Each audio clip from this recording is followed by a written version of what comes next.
এটা কি ধরনের পিঠা? যারা আগে খেয়েছেন বা দেখেছেন সকলেই জানেন, তাদেরকে তো আর বলতে হবে না। এটা সচরাচর বাসায় খুবই কম তৈরি করা হয়। নাম হচ্ছে পাটিসাপটা পিঠা।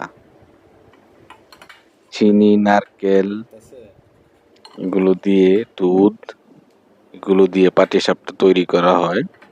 আমি বাজার থেকে কিনে নিয়ে আসছি,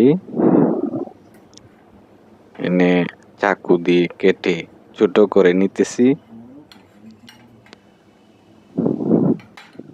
পাটিসাপটা পিঠাটা অত্যন্ত পরিষ্কার পরিচ্ছন্ন, খাইতেও অনেক টেস্ট।